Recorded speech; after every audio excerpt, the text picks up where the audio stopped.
एक विदेशी जहाज इंडियन सबकॉन्टिनेंट की जमीन पर आके रुकता है। न तलवार थी न सेना, सिर्फ ट्रेड का बहाना था। और कुछ ही डिकेड में वही कंपनी बादशाहों के तख्त पर हुकूमत करने लगी। लेकिन सवाल ये है, क्या यह सिर्फ ट्रेड था या एक सोची समझी साजिश थी? आइए जानते हैं उस रहस्य को जिसने भारत की सबसे बड़ी सल्तनत को उखाड़ दिया और भारत को दी भूख, गुलामी और लगान की जंजीर में जकड़ी हुई जिंदगी। At the stroke of the midnight hour, when the world sleeps, India will awake to life and freedom. आइए आज की इस डॉक्यूमेंट्री में जानने की कोशिश करते हैं। British East India Company, the company that ruled India and a large part of the Indian subcontinent. Britain destroyed India through looting, expropriation and outright theft. Not the British who conquered India, it was a rogue multinational corporation. Like no other, one that was set up to trade, but also had powers to take land, to wage war, and also resolve peace.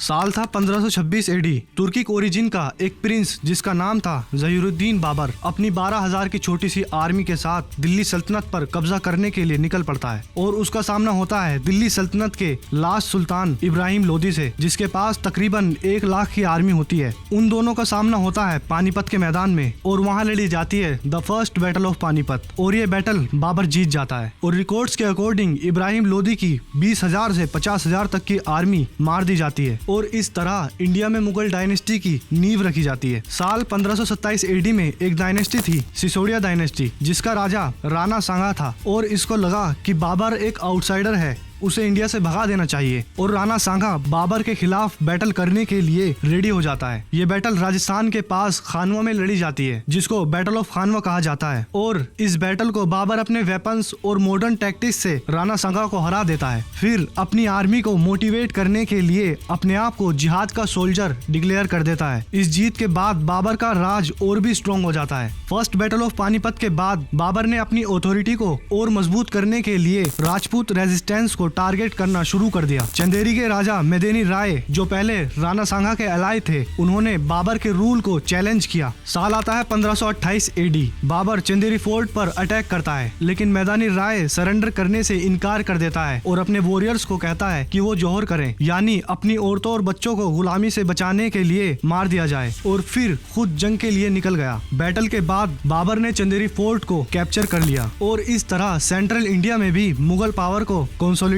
किया गया और इस तरह Indian सब continent में मुगल सल्तनत की नींव रखी जाती है, जो लगभग 300 साल तक इंडियन सब कॉन्टिनेंट पर रूल करती है। और इन 300 साल में बहुत सारी जंग होती हैं, डायनेस्टी में बहुत सारे चेंजेस देखने को मिलते हैं, जिसके ऊपर एक अलग से डॉक्यूमेंट्री बन सकती है। और मुगल एक के बाद एक जंग जीतते चले जाते हैं, तो आखिर कैसे ब्रिटिशर्स की एक कंपनी इनको हरा देती है।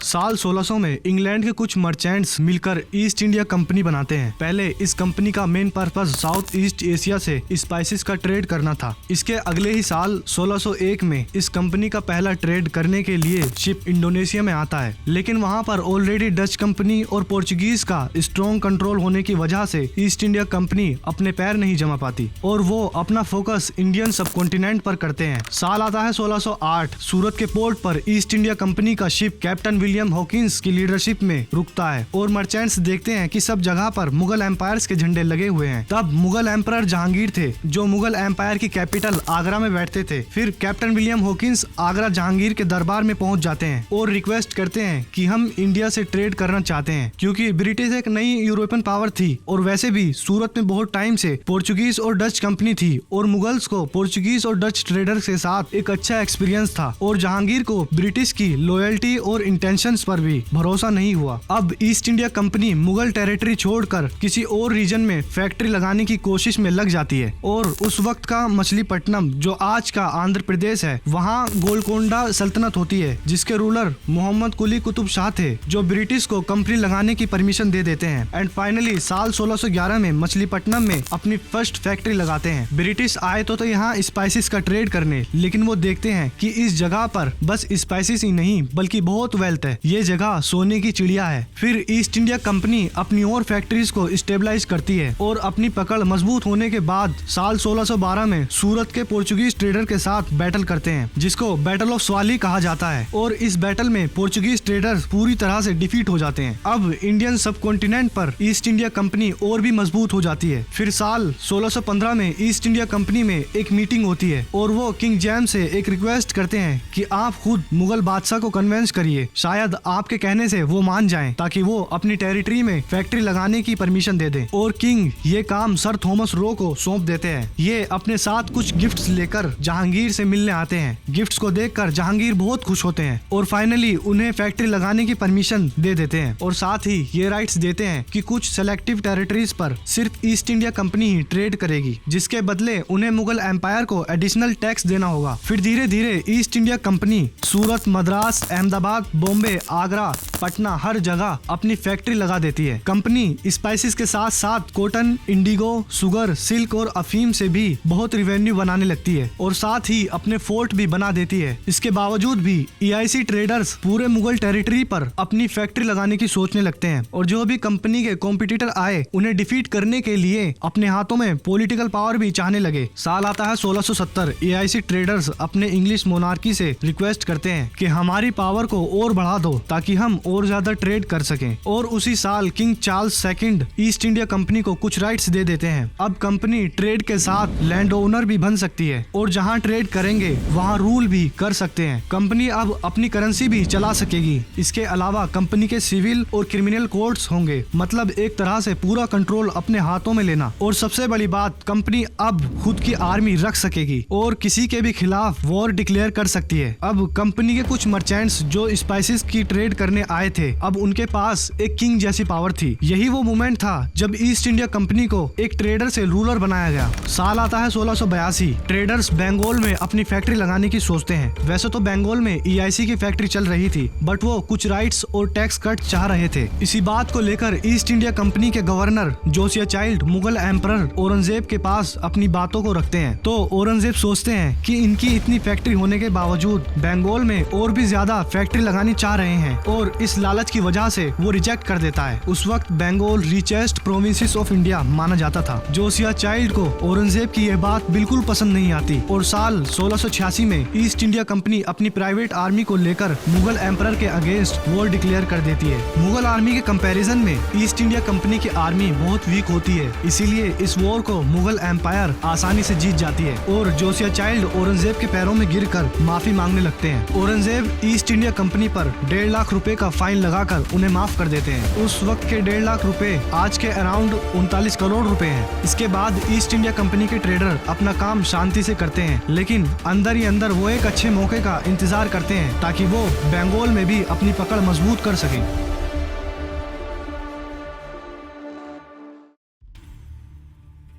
मार्च 1707 में औरंगजेब आलमगीर की नेचुरल कॉजेज की वजह से डेथ हो जाती है और औरंगजेब की डेथ के बाद मुगल एम्पायर की ताकत धीरे धीरे कम होने लगती है। इसका सीधा नतीजा ये हुआ कि नए एम्परर्स अय्याश, इनएक्सपीरियंस्ड और कमजोर साबित हुए, जिनके पास न पॉलिटिकल विजन था और न ही एडमिनिस्ट्रेटिव कंट्रोल था। और इसी कमजोरी का फायदा उठाने लगी रीजनल पावर्स। सबसे पहले मराठास ने वेस्ट और साउथ इंडिया में मुगलों के खिलाफ खुला चैलेंज दिया। शिवाजी के बाद उनके सक्सेसर्स ने रेड्स, अलायंसेस और वॉर के जरिए अपने एम्पायर मजबूत बनाए। साथ ही दूसरी तरफ पंजाब में सिख पावर उभर रही थी। गुरु गोविंद सिंह के बाद बंदा सिंह बहादुर ने मुगल अथॉरिटी का पंजाब के गांव-गांव से कंट्रोल खत्म कर दिया। वही बंगाल, अवध और हैदराबाद के नवाब्स जो मुगल एम्परर के नाम पर रूल करते आ रहे थे, अब उन्होंने खुद को इंडिपेंडेंट समझना शुरू कर दिया। अपना टैक्स सिस्टम, अपनी आर्मीज, अपनी डिप्लोमेसी सब कुछ सेंटर से अलग करने लगे। इसके नतीजे में राजपूत भी अपनी ऑटोनॉमी सिक्योर करने लगे और साउथ इंडिया में मैसूर के रूलर्स ने अपनी पावर बढ़ानी शुरू कर दी, जो बाद में हैदर अली और टीपू सुल्तान के टाइम पर और भी स्ट्रॉन्ग हुई। जब इंटरनल डिविजन्स इतनी गहरी हो गईं, तब एक और खतरा सामने आया, यूरोपियंस का खतरा। ब्रिटिश ईस्ट इंडिया कंपनी और दूसरी यूरोपियन पावर्स ने इन्हीं राजाओं की राइवलरी का फायदा उठाया। कभी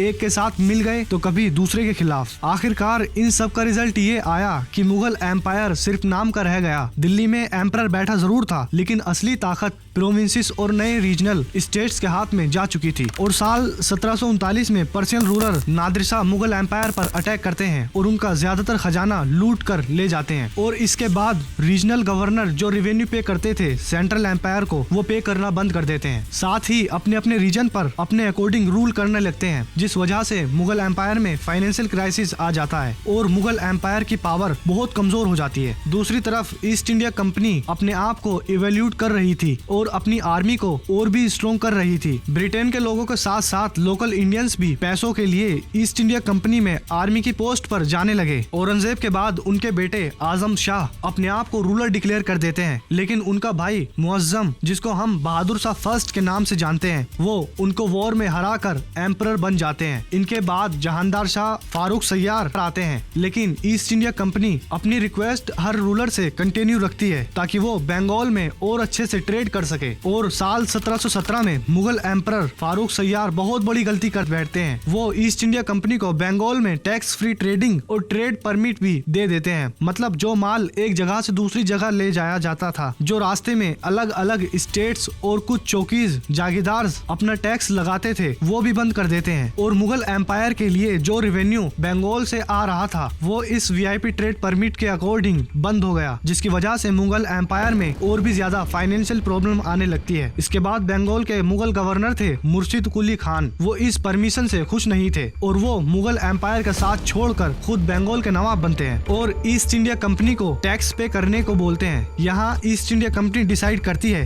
कि अपने इस खेल को और आसान बनाने के लिए हमें लोकल पॉलिटिक्स में अपनी पकड़ बनानी होगी। इसी के साथ जब एक तरफ मुगल एम्पायर कमजोर पड़ रही थी, तो दूसरी तरफ डच, डेनिश, फ्रेंच सभी ट्रेड करने के लिए इंडियन सबकॉन्टिनेंट पर अपना धीरे धीरे कब्जा जमाने लगते हैं। साल 1740 के आसपास फ्रेंच के लीडर जोसेफ फ्रैंकोइस की इंटेंशन बदलती है और वो इंडिया में फ्रेंच एम्पायर बनाने की सोचते हैं और इन्हीं की तरह ईस्ट इंडिया कंपनी भी अपनी सेम इंटेंशन कर लेती है। इन सब के बीच लोकल इंडियन रूलर गद्दी के लिए आपस में लड़ रहे थे और साथ ही दिमाग लगा रहे थे कि यूरोपियन आर्मी काफी स्ट्रॉन्ग है, इनके साथ दोस्ती करके अपने बैटल में यूज करें। लेकिन यहाँ पर यूरोपियन की हेल्प लेने का मतलब था कि उनके ऊपर डिपेंड होना, उनको अपनी लोकल पॉलिटिक्स में इंटरफेयर करने की अथॉरिटी देना और इससे यूरोपियन पावर्स को बहुत फायदा था। वो लोकल रूलर्स में लड़ाई करवाते, अपनी आर्मी का टुकड़ा एक के साथ भेजकर उसको बैटल जितवाकर गद्दी पर बिठा देते थे ताकि वो उनकी बातों को माने और उनके कहने पर चले।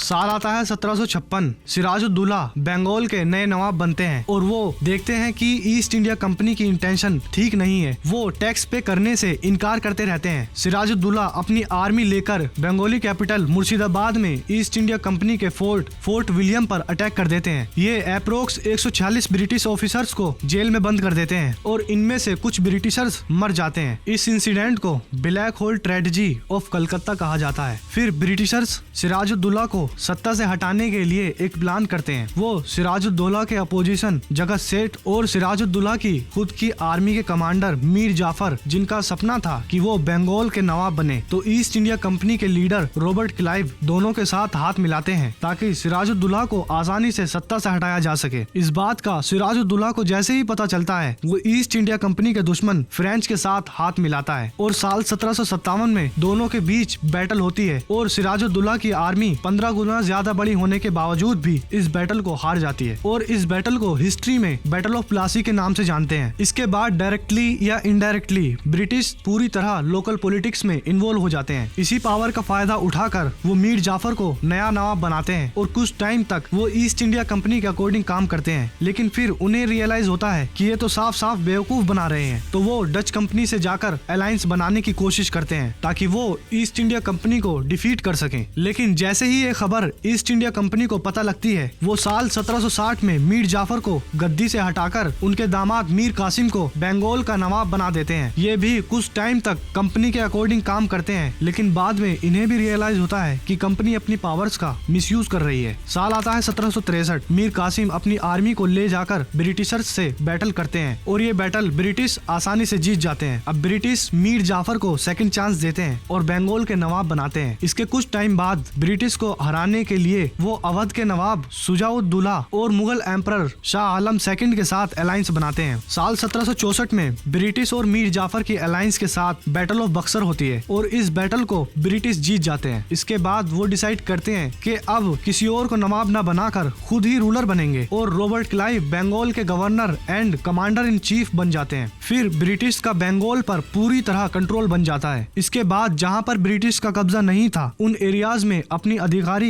भेज दिए जाते हैं ताकि वो वहाँ के लोकल रूलर के साथ दोस्ती कर सकें और इनडायरेक्टली लोकल पॉलिटिक्स में इन्वॉल्व हो सके। इसके अलावा ब्रिटिश लोकल रूलर्स के लिए सब्सिडरी अलायंस बनाते हैं जिसके अंदर लोकल राजा ब्रिटिश को पैसे दें ताकि वो उनके लिए आर्मी बना सके और लोकल रूलर को लालच दिया गया कि आपको आर्मी मेंटेनेंस की सरदर्दी नहीं होगी, हम सब मेंटेन करेंगे और ज्यादातर रूलर मान जाते हैं। लेकिन वो ये नहीं सोचते कि जो आर्मी उनके लिए काम करेगी वो सब ब्रिटिश के लोग हैं तो वो कभी ब्रिटिश पर अटैक नहीं कर सकेंगे और अगर किसी भी वजह से वहाँ के लोकल रूलर टाइम से पेमेंट नहीं करते तो उनकी टेरिटरी का कुछ हिस्सा उनके कब्जे में आ जाएगा। इसके अलावा बाकी के बचे एरियाज में ईस्ट इंडिया कंपनी अपनी आर्मी भेजकर फोर्सफुली कब्जा करने लगती है। साल 1818 तक डायरेक्टली या indirectly east India company Indian subcontinent पर डोमिनेंट पावर बन जाती है और इनके साथ साथ साल 1847 में डॉक्ट्रिन ऑफ लैप्स बनाया गया जिसके अंदर अगर किसी इंडियन रूलर की डेथ होती है और उनका कोई भी सगा बेटा नहीं होता तो उस एरिया पर ईस्ट इंडिया कंपनी रूल करेगी। इसके बाद रिवोल्ट ऑफ 1857 होती है जिसको बहादुर शाह जफर सेकंड लीड कर रहे थे और इस वॉर को फर्स्ट वॉर ऑफ इंडिपेंडेंस भी कहा जाता है। इस वॉर को इंडियन रिवोल्यूशनरी हार जाते हैं और इसी साल last Mughal emperor Bahadur Shah Zafar second को दिल्ली से अरेस्ट करके बर्मा भेज दिया जाता है और उनके पूरे परिवार को मार दिया जाता है। इसी के साथ मुगल एम्पायर का एंड हो जाता है और साल 1858 में British government east India company को नेशनलाइज्ड कर देती है। इससे ईस्ट इंडिया कंपनी की टेरिटरीज, मिलिट्रीज, वेल्थ सब ब्रिटिश गवर्नमेंट के पास चली जाती है और यहीं से ब्रिटिश रूल स्टार्ट होता है। और मैं आप लोगों को बता दूं, अर्ली 18th सेंचुरी में दो बड़ी ताकत बची थी, मराठा एम्पायर और मैसूर किंगडम, जो ब्रिटिश के खिलाफ थे। तो क्या आपको जानना है कि इन दोनों पावर को ब्रिटिश ने कैसे डिफीट किया? चलो बताता हूँ।